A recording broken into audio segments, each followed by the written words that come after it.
Question 8 में हमें 2 point दिए गए हैं, 2 - 3 ये पॉइंट P है, एंड Q 10y, मतलब इसका हमें y कोऑर्डिनेट नहीं बताया गया। और क्या कहा गया कि इनके बीच में जो डिस्टेंस है वो 10 यूनिट्स है। ओके, PQ 10 यूनिट्स है, ये इसके कोऑर्डिनेट्स हैं। तो हमने y की वैल्यू ढूंढनी है, मतलब इस पॉइंट का y कोऑर्डिनेट हमने ढूंढना है।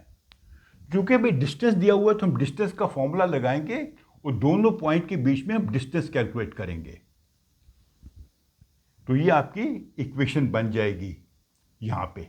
क्यों बनेगी कि ये जो वैल्यू है जो हमने फॉर्मूला से कैलकुलेट की है ये इसके बराबर है, 10 के बराबर है। ये आपने याद समझना है कि जो फॉर्मूला से वैल्यू निकाली है वो 10 के बराबर है। हमारी एक इक्वेशन बन जाएगी और इस इक्वेशन से हम y की वैल्यू कैलकुलेट करेंगे। अभी चूंकि अंडर रूट है तो जहाँ भी अंडर रूट होता है हम क्या करते हैं, दोनों साइड को स्क्वायर कर देते हैं। दोनों साइड को स्क्वायर करेंगे, ये स्क्वायर रूट 10 स्क्वायर कट जाएगा और ये बन जाएगा 10 का 100। तो इसको सिंप्लीफाई करेंगे तो हमारी ये बनती है equation y² + 9y y² + 6y - 27 is 0।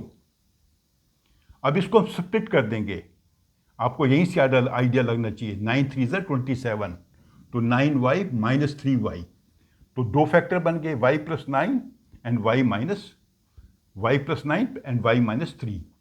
अर्थात y की दो वैल्यू हो सकती हैं, एक वैल्यू होगी -9 और दूसरी होगी 3।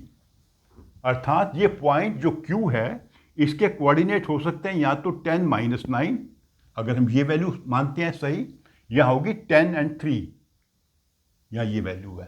और ये संभव है क्योंकि x, ये जो x axis and y axis जो कोऑर्डिनेट है, P पॉइंट यहां पर आ रहा है 2 - 3।